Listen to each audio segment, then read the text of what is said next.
ಮತ ಎಣಿಕೆಗೆ count down ಶುರುವಾಗಿದೆ. ಆದರೆ ಯಾರ ಮೇಲೆ ಪ್ರಶಾಂತ್ ಕಿಶೋರ್ ಪಕ್ಷದ ಎಫೆಕ್ಟ್ ಆಗುತ್ತೆ ಅನ್ನೋದು ಸದ್ಯಕ್ಕಿರೋ ಕುತೂಹಲ. ಯಾರ ಓಟುಗಳನ್ನ ಅವರು ಕಸಿತಾರೆ? ಪ್ರಶಾಂತ್ ಕಿಶೋರ್ರಿಂದ ಎರಡೂ ಮೈತ್ರಿಕೂಟಗಳಿಗೆ ನಷ್ಟವಾಗೋ ಸಾಧ್ಯತೆ ಹೆಚ್ಚಿನ ಮಟ್ಟಕ್ಕೆ ಕಂಡು ಬರ್ತಾ ಇದೆ. ಅಪರ್ ಕಾಸ್ಟ್ನ ಪ್ರಮುಖವಾಗಿ ಪ್ರಶಾಂತ್ ಕಿಶೋರ್ ಸೆಳಿತಾ ಇದ್ದಾರೆ. ಮೇಲ್ವರ್ಗ ಮತ್ತು ವಿದ್ಯಾವಂತರ ವರ್ಗ ಪ್ರಶಾಂತ್ ಕಿಶೋರ್ರ ಟಾರ್ಗೆಟ್ ಆಗಿದೆ. ಒಂದು ವೇಳೆ 10% ಮತ ಗಳಿಸಿದ್ದೇ ಆದರೆ ಎರಡೂ ಮೈತ್ರಿಕೂಟಗಳಿಗೆ ಇದರಿಂದ ಖಂಡಿತ ನಷ್ಟ ಆಗತ್ತೆ. ಒಂದು ವೇಳೆ 8% ಮತ ಗಳಿಸಿದ್ರೆ ಸ್ಥಾನ ಗೆಲ್ಲೋ ಅವಕಾಶ ಇದೆ. 15% ಮತ ಗಳಿಸಿದ್ರೆ 25 ಸ್ಥಾನ ಗೆಲ್ಲುವ ಅವಕಾಶ ಇದೆ. 18% ಮತ ಗಳಿಸಿದ್ರೆ 40 ಸ್ಥಾನ ಗೆಲ್ಲುವ ಅವಕಾಶ ಇದೆ. ಒಂದು ವೇಳೆ ಅದಾಗಿದ್ದೇ ಆದಲ್ಲಿ ಸರ್ಕಾರ ರಚನೆಯಲ್ಲಿ ಪ್ರಮುಖ ಪಾತ್ರ ಡೆಫಿನೆಟ್ಲಿ ವಹಿಸ್ತಾರೆ. ಆದರೆ ಅದರ ಸಾಧ್ಯತೆಗಳು ಎಷ್ಟರ ಮಟ್ಟಿಗೆ ಇದೆ ಅನ್ನೋದು ಸದ್ಯಕ್ಕಿರೋ ಕುತೂಹಲ. ಪ್ರಮುಖವಾಗಿ ವಿದ್ಯಾವಂತರ ವರ್ಗ ಮತ್ತು ಅಪ್ಪರ್ ಕಾಸ್ಟ್ ಅಂದ್ರೆ ಮೇಲ್ವರ್ಗವನ್ನ ಅವರು ಸೆಳೀತಾ ಇದ್ದಾರೆ. ಈಗಾಗಲೇ ತಮ್ಮ ಸ್ಟ್ರಾಟಜಿಗಳ ಮೂಲಕ ಎಲ್ಲ ರಾಜ್ಯದಲ್ಲೂ ಪ್ರಶಾಂತ್ ಕಿಶೋರ್ ತಮ್ಮ ಪ್ರಭಾವ ಹೇಗಿರುತ್ತೆ ಅನ್ನೋದನ್ನ ತಿಳಿಸ್ಕೊಂಡಿದ್ದಾರೆ.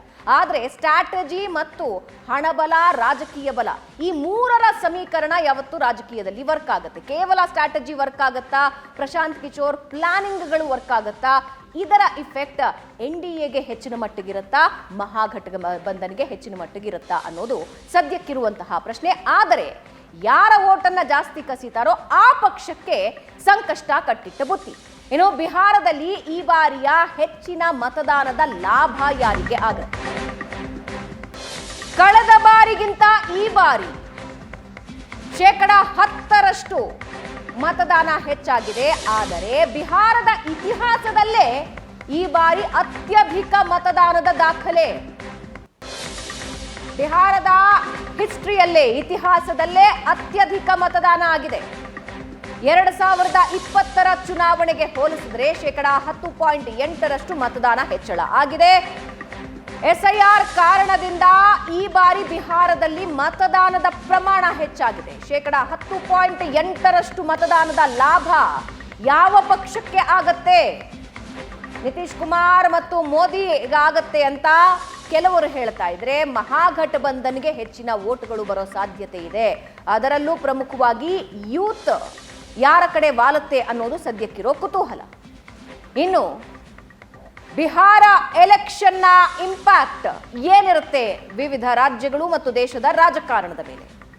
ಬಿಹಾರ ಚುನಾವಣೆ 2025 ಮತ ಪ್ರಮಾಣ ಮೊದಲ ಮತ್ತು ಎರಡನೇ ಹಂತದಲ್ಲಿ ಎಷ್ಟೆಷ್ಟಿತ್ತು ಅನ್ನೋದನ್ನ ನಮ್ಮ ಸ್ಕ್ರೀನ್ನಲ್ಲಿ ನಾವು ನಿಮಗೆ ತೋರಿಸ್ತಾ ಇದ್ದೀವಿ. ಮೊದಲ ಹಂತದಲ್ಲಿ ಆಗಿದ್ದು 65.08% ಮತದಾನ ಆಗಿದೆ. ಎರಡನೇ ಹಂತದಲ್ಲಿ 69.20% ಮತದಾನ ಆಗಿದೆ. ಓವರ್ ಆಲ್ ಆಗಿರೋದು 67.1%. ಬಿಹಾರದ ಇತಿಹಾಸದಲ್ಲೇ ಇಷ್ಟು ದೊಡ್ಡ ಪ್ರಮಾಣದ ವೋಟಿಂಗ್ ಆಗಿರೋದು ಇದೇ ಮೊದಲ ಬಾರಿಗೆ. ಕಳೆದ ಬಾರಿಯ ಚುನಾವಣೆಗೆ ನೀವು ಹೋಲಿಸಿದ್ರೆ 10.8% ಹೆಚ್ಚಿನ ಮತದಾನ ಆಗಿದೆ. ಮೊದಲನೇ ಹಂತ, ಎರಡನೇ ಹಂತ ಮತ್ತು ಟೋಟಲ್ ಎಷ್ಟು ಮತದಾನ ಆಗಿದೆ ಅನ್ನೋದನ್ನ ನೀವು ನೋಡ್ತಾ ಇದ್ದೀರಿ. ಇದರ ಜೊತೆಗೆ ಬಿಹಾರದಲ್ಲಿ ಅದರ ಲಾಭ ಯಾರಿಗಾಗತ್ತೆ? 2024ರ ಲೋಕಸಭಾ ಚುನಾವಣೆಯ ಮತದಾನ ನೀವು ನೋಡ್ತಾ ಇದ್ದೀರಾ, 56.3%. 2020ರಲ್ಲಿ ಇದಕ್ಕಿಂತ ಏನು ಜಾಸ್ತಿ ಇರಲಿಲ್ಲ ವಿಧಾನಸಭಾ ಎಲೆಕ್ಷನ್ನ ವೋಟಿಂಗ್ ಹೇಳೋದಾದ್ರೆ. ಆದರೆ ಈ ಬಾರಿಯ ವಿಧಾನಸಭಾ ಚುನಾವಣೆಯಲ್ಲಿ 67.1% ಮತದಾನ ಆಗಿದೆ. ಅಂದ್ರೆ 10.8% ಮತದಾನ ಜಾಸ್ತಿ ಆಗಿದೆ. 2020ರಲ್ಲಿ 57+% ಮತದಾನ ಆಗಿತ್ತು ಅಷ್ಟೇ. ವಿಧಾನಸಭಾ ಎಲೆಕ್ಷನ್ನ ಮತದಾನ ಅಷ್ಟೇ ಆಗಿತ್ತು. 2024ರ ಲೋಕಸಭಾ ಚುನಾವಣೆಯ ವೋಟಿಂಗ್ ಅನ್ನ ಕೂಡ ನೀವು ನೋಡ್ತಾ ಇದ್ದೀರಾ. ಪರ್ಸೆಂಟೇಜ್ನಲ್ಲಿ 56.3% ಅಷ್ಟೇ ಇದೆ. ಸಾಮಾನ್ಯವಾಗಿ ಬಿಹಾರದಲ್ಲಿ 50+% ವೋಟಿಂಗ್ ನಡೀತಾ ಇರುತ್ತೆ. ಆದರೆ ಈ ಬಾರಿ ಆ ರೆಕಾರ್ಡ್ ಬ್ರೇಕ್ ಆಗಿದೆ. ಇತಿಹಾಸದಲ್ಲೇ ಮೊದಲ ಬಾರಿಗೆ 67.1% ಮತದಾನ ಆಗಿದೆ. ಇದು ದಾಖಲೆ ಪ್ರಮಾಣದ ಮತದಾನ. ಆದರೆ ಇದರ ಲಾಭ ಯಾರಿಗೆ ಆಗತ್ತೆ? NDAಗಾಗತ್ತಾ ಅಥವಾ ಮಹಾಗಠಬಂಧನ್ಗೆ ಆಗತ್ತಾ? 2005ರಿಂದ 2025ರವರೆಗೆ ನಾವು ನಿಮಗೆ ತಿಳಿಸ್ತಾ ಇದ್ದೀವಿ ಮತದಾನದ ಪ್ರಮಾಣ ಏನಿದೆ ಅಂತ. 2005ರಲ್ಲಿ ನೀವು ನೋಡ್ತಾ ಇದ್ದೀರಾ, ಲೀಸ್ಟ್ ಅತ್ಯಂತ ಕಡಿಮೆ 45.8% 2005ರಲ್ಲಿ ಆಗಿದೆ. 2010ರಲ್ಲಿ 52.7% ಮತದಾನ ಆಗಿದೆ. ಮುಂದುವರೆದು 2015ರಲ್ಲಿ ಇದಕ್ಕಿಂತ 5% ಜಾಸ್ತಿ ಆಗಿದೆ ಅಷ್ಟೇ, 57%. 2020 ಕೊರೋನಾ ಟೈಮ್ನಲ್ಲೂ ಕೂಡ 57.3%, ಇಲ್ಲಿಂದ ಇಲ್ಲಿಗೆ 0.3% ಅಷ್ಟೇ ಜಾಸ್ತಿ ಆಗಿತ್ತು. ಆದರೆ ಯು ಸಿ ದ ಡಿಫರೆನ್ಸ್, 2025ರ ಡಿಫರೆನ್ಸ್ ಅನ್ನ ನೀವು ನೋಡ್ತಾ ಇದ್ದೀರಾ. 2020 ಮತ್ತು 2025ರ ನಡುವಿನ ವ್ಯತ್ಯಾಸವನ್ನ ನೀವು ನೋಡ್ತಾ ಇದ್ದೀರಾ. 10% ಜಾಸ್ತಿ ಪ್ರಮಾಣದ ಈ ಬಾರಿಯ ಮತದಾನ ಹೆಚ್ಚಳ ಆಗಿದೆ. ಇದಕ್ಕೆ ಹಲವಾರು ಕಾರಣಗಳು ಇವೆ, ಆದರೆ ಈ ಕಾರಣಗಳು ಸದ್ಯಕ್ಕೆ ಲೆಕ್ಕಕ್ಕೆ ಬರೋದಿಲ್ಲ. ಇದರ ಇಂಪ್ಯಾಕ್ಟ್ ಯಾರ ಮೇಲೆ ಆಗತ್ತೆ? 10.8% ಓಟ್ ಜಾಸ್ತಿ ಆಗಿದೆಯಲ್ಲ, ಓಟ್ ಜಾಸ್ತಿ ಮಾಡಿದಾರಲ್ಲ, ಅದರ ಪ್ರಭಾವ ಹೇಗೆ ಇರುತ್ತೆ, ಯಾರ ಮೇಲೆ ಅದರ ಪ್ರಭಾವ ಇರುತ್ತೆ ಅಂತ 2005ರಿಂದ 2025ರವರೆಗಿನ ಮತ ಪ್ರಮಾಣನ ನಾವು ನಿಮಗೆ ತೋರಿಸ್ತಾ ಇದ್ದೀವಿ. ಇನ್ನು 2020ರಲ್ಲಿ ಏನು ಫಲಿತಾಂಶ ಇತ್ತು ಅನ್ನೋದನ್ನ ನಾವು ನಿಮಗೆ ತೋರಿಸ್ತಾ ಇದ್ದೀವಿ. ಯಾರ್ಯಾರು ಎಷ್ಟೆಷ್ಟು ಮತಗಳನ್ನ ಪಡೆದುಕೊಂಡಿದ್ರು ಅಂತ. ಒಟ್ಟು ಸ್ಥಾನ ಎಲ್ಲರಿಗೂ ಗೊತ್ತಿದೆ, 243. ಬಹುಮತ ಬೇಕು ಅಂದರೆ 122 ಮತಗಳು, ವೋಟ್ಗಳು ಬೇಕಾಗುತ್ತೆ, ಸೀಟ್ಗಳು ಬೇಕಾಗುತ್ತೆ, ಸೀಟಾಗಿ ಕನ್ವರ್ಟ್ ಆಗುತ್ತೆ. NDA 125 ಸ್ಥಾನಗಳನ್ನು ಪಡೆದು 37.3% ವೋಟ್ ಶೇರ್ ಅನ್ನ ಪಡೆದುಕೊಂಡಿತ್ತು. ಇನ್ನು MGB 110 ಸ್ಥಾನಗಳನ್ನು ಪಡೆದು 37.2 ಸ್ಥಾನಗಳನ್ನು ಪಡೆದು ಪರ್ಸೆಂಟ್ನ ವೋಟ್ ಶೇರ್ನ ಪಡ್ಕೊಂಡಿತ್ತು. ಆದರೆ ಇಲ್ಲಿ ಇಂಟ್ರೆಸ್ಟಿಂಗ್ ನೋಡಿ, 0.1% ಅಷ್ಟೇ ಮತಗಳ ಪ್ರಮಾಣದಲ್ಲಿ ವ್ಯತ್ಯಾಸ ಇರೋದು. ಮತ್ತು ಇತರರು 8 ಸ್ಥಾನಗಳನ್ನು ಪಡೆದುಕೊಂಡಿದ್ರು, 25.5% ಮತದಾನವನ್ನು ಪಡೆದುಕೊಂಡಿದ್ರು, ವೋಟ್ ಶೇರ್ ಅನ್ನ ಪಡೆದುಕೊಂಡಿದ್ರು. ಕಳೆದ ಬಾರಿ 2 ಘಟಬಂಧನ್ಗಳಿಗೆ ಇದ್ದಿದ್ದ ವೋಟ್ ಶೇರಿನ ಪ್ರಮಾಣದ ವ್ಯತ್ಯಾಸ ಇದ್ದಿದ್ದು 0.1 ಮಾತ್ರ. ಆದರೆ ಈ ಬಾರಿ ಯಾರಿಗೆ ಹೆಚ್ಚಿನ ಪ್ರಮಾಣದ ವೋಟ್ ಶೇರ್ ಮಾಡಿಕೊಳ್ತಾರೆ ಅವರೇ ಈ ಬಾರಿ ಅಧಿಕಾರದ ಚುಕ್ಕಾಣಿ ಹಿಡಿಯೋದಕ್ಕೆ ಸಾಧ್ಯ. 2020ರ ಸಂದರ್ಭದಲ್ಲಿ ನಿತೀಶ್ ಕುಮಾರ್ ವಿರುದ್ಧ ಅತಿ ದೊಡ್ಡ ಆಂಟಿ ಇನ್ಕಂಬನ್ಸಿ, ಒಂದು ರೀತಿಯ ಕೋಪ ಹೆಚ್ಚಾಗಿ ಕಂಡು ಬಂದಿತ್ತು ನಿತೀಶ್ ಕುಮಾರ್ ವಿರುದ್ಧ. ಆದರೆ ಈ ಬಾರಿ ಕೋಪಕ್ಕಿಂತ ಜಾಸ್ತಿ ಬದಲಾವಣೆಯ ಮಾತುಗಳು ಯುವ ಜನರಲ್ಲಿ ಹೆಚ್ಚಾಗಿ ಕೇಳಿ ಬರ್ತಾ ಇದೆ. ಅದರ ಇಂಪ್ಯಾಕ್ಟ್ ಏನಿರುತ್ತೆ ಅನ್ನೋದು ಸದ್ಯಕ್ಕಿರೋ ಕುತೂಹಲ. ಇನ್ನು 2020ರ ಒಟ್ಟು ಸ್ಥಾನಗಳಲ್ಲಿ ಯಾರ್ಯಾರು ಎಷ್ಟೆಷ್ಟು ಸ್ಥಾನಗಳನ್ನು ಪಡೆದಿದ್ರು ಪಕ್ಷಗಳಾಗಿ ಅನ್ನೋದನ್ನ ನೀವು ನೋಡ್ತಾ ಇದ್ದೀರಾ. ಬಿಜೆಪಿ ಸ್ಪರ್ಧೆ ಮಾಡಿದ್ದು 110 ಸ್ಥಾನಗಳಲ್ಲಿ, ಪಡೆದಿದ್ದು 74 ಸ್ಥಾನ. ಮತಗಳ ಶೇರ್ 19.5% ಮತಗಳನ್ನು ಪಡ್ಕೊಂಡಿದ್ರು. ಇನ್ನು JDU 115 ಸ್ಥಾನಗಳಲ್ಲಿ ಫೈಟ್ ಮಾಡಿತ್ತು, 43 ಸ್ಥಾನಗಳನ್ನು ಮಾತ್ರ ಪಡೆದುಕೊಂಡಿತ್ತು.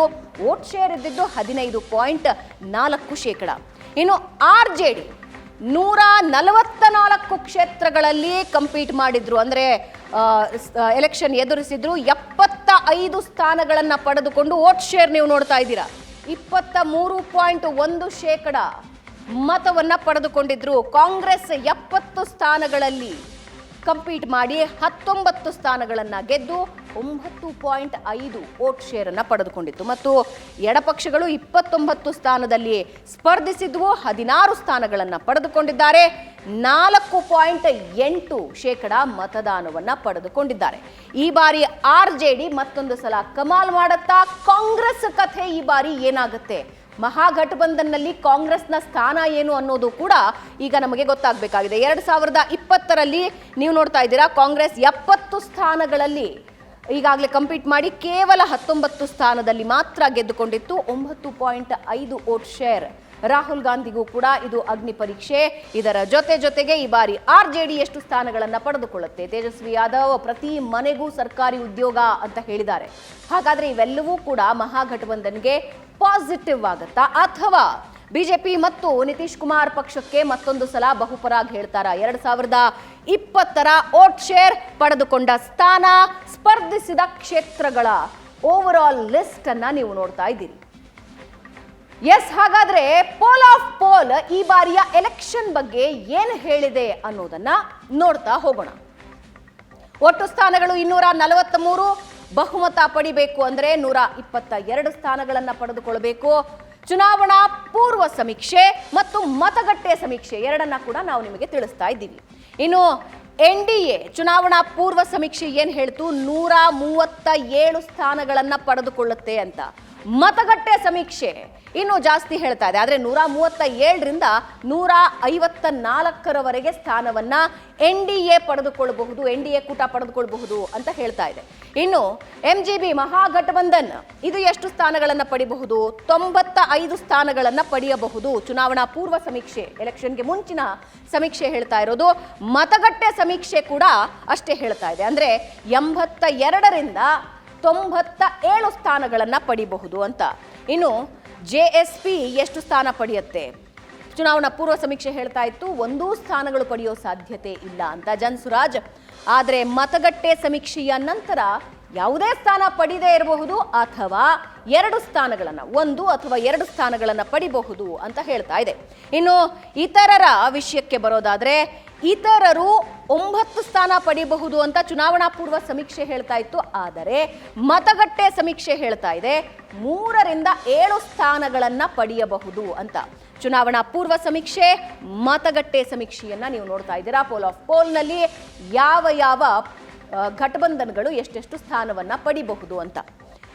ಎಸ್, ಇನ್ನು ಸಟ್ಟಾ ಬಜಾರ್ ಭವಿಷ್ಯ ಏನ್ ಹೇಳ್ತಾ ಇದೆ? ಪ್ರತಿ ಬಾರಿಯೂ ಕೂಡ ಸಟ್ಟಾ ಬಜಾರ್ ಭವಿಷ್ಯ ಕುತೂಹಲ ಮೂಡಿಸುತ್ತೆ ಅಂಡ್ ಅಕ್ಯುರೇಟ್ ಇರುತ್ತೆ ಅಂತ ಕೂಡ ಜನ ಹೇಳ್ತಿರ್ತಾರೆ. ಅದರ ಹಲವಾರು ಉದಾಹರಣೆಗಳನ್ನ ನೀವೀಗಾಗಲೇ ನೋಡಿದ್ದೀರಿ. ಸಟ್ಟಾ ಬಜಾರ ಭವಿಷ್ಯ ಒಟ್ಟು ಸ್ಥಾನಗಳಲ್ಲಿ NDA ಪಡೆಯಬಹುದಾದ್ದು 128ರಿಂದ 134 ಸ್ಥಾನಗಳನ್ನ ಪಡಿಬಹುದು. NDA 128ರಿಂದ 134 ಸ್ಥಾನಗಳನ್ನ ಪಡಿಬಹುದು. ಮತ್ತು ಮಹಾಗಠಬಂಧನ್ MGB 93ರಿಂದ 99 ಅಂದ್ರೆ NDAನೇ ಅಧಿಕಾರವನ್ನ ಆರಾಮಾಗಿ ಪಡೆಯುತ್ತೆ ಅಂತ ಸಟ್ಟಾ ಬಜಾರ್ ಭವಿಷ್ಯ ನುಡಿತಾ ಇದೆ. ಬಿಹಾರ ಚುನಾವಣೆಯ ಎಲೆಕ್ಷನ್ಗೆ ಸಟ್ಟಾ ಬಜಾರ್ ಕೊಡ್ತಾ ಇರೋ ಭವಿಷ್ಯ ಇದು, ಅದು ಸ್ಟ್ಯಾಟಿಸ್ಟಿಕ್ಸ್ ಇದು. NDA 128ರಿಂದ 134 ಸ್ಥಾನಗಳನ್ನ ಪಡೆಯುತ್ತೆ. ಮಹಾಗಠಬಂಧನ್ 93ರಿಂದ 99 ಸ್ಥಾನಗಳನ್ನ ಪಡೆಯುತ್ತೆ. ಚುನಾವಣಾ ಭವಿಷ್ಯ ಪೋಲ್ ಆಫ್ ಪೋಲ್ಸ್ ನೋಡಿದ್ರಿ. ಅದಾದ ಮೇಲೆ ಈಗ ಸಟ್ಟಾ ಬಜಾರ್ನಲ್ಲಿ ಯಾವ ರೀತಿಯ ಅಂಕಿ ಸಂಖ್ಯೆಗಳನ್ನ ಕೊಟ್ಟಿದ್ದಾರೆ ಅನ್ನೋದನ್ನ ನೀವು ನೋಡ್ತಾ ಇದ್ದೀರಿ. ಇನ್ನು ಬಿಹಾರ ಚುನಾವಣೆ 2025 ಯಾವ ಯಾವ ಪೋಲ್ಗಳು ಯಾವ್ಯಾವ ರೀತಿಯಾದಂತಹ ರಿಸಲ್ಟ್ಗಳನ್ನು ಕೊಟ್ಟಿವೆ ಅನ್ನೋದನ್ನ ನೀವು ನೋಡ್ತಾ ಇದ್ದೀರಾ. ಸಮೀಕ್ಷೆಗಳು ಏನು ಹೇಳ್ತಾ ಇವೆ ಅಂತ ದೈನಿಕ್ ಭಾಸ್ಕರ್ ಹೇಳ್ತಾ ಇದೆ NDA 145ರಿಂದ 160 ಸ್ಥಾನಗಳನ್ನು ಪಡೆದುಕೊಂಡ್ಬಿಡುತ್ತೆ ಅಂತ. ಇನ್ನು GB ಅಂದ್ರೆ ಮಹಾಗಠಬಂಧನ್ 73ರಿಂದ 81 ಸ್ಥಾನ ಪಡಿಬಹುದು. ಜನ್ಸುರಾಜ್ ಸ್ಥಾನ ಪಡೆಯೋದಿಲ್ಲ. ಇತರರು 5ರಿಂದ 10 ಸ್ಥಾನ ಪಡಿಬಹುದು ಅಂತ ದೈನಿಕ್ ಭಾಸ್ಕರ್ ಹೇಳ್ತಾ ಇದೆ.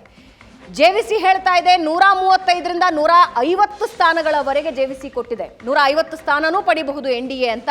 ಆದರೆ ಮಹಾಗಠಬಂಧನ್ 88ರಿಂದ 100ರವರೆಗೆ ಪಡಿಬಹುದು. ಜನ್ಸುರಾಜ್ ಪಕ್ಷ ಪಡೆಯದೇ ಇರಬಹುದು ಅಥವಾ 1 ಸ್ಥಾನ ಪಡೆದುಕೊಳ್ಳಬಹುದು.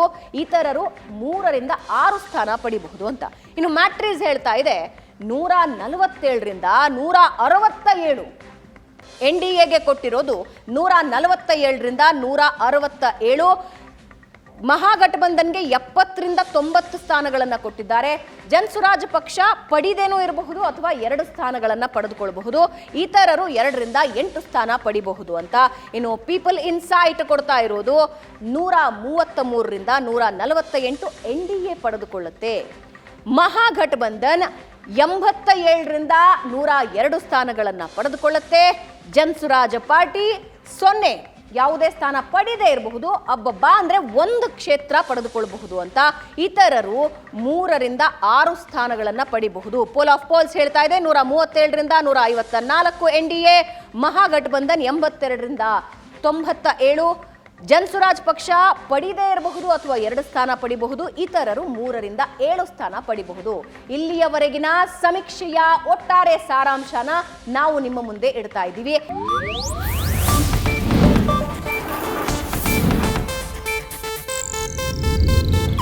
ಇದು ಏಷ್ಯಾನೆಟ್ ನ್ಯೂಸ್ ನೆಟ್ವರ್ಕ್ ಪ್ರಸ್ತುತಿ.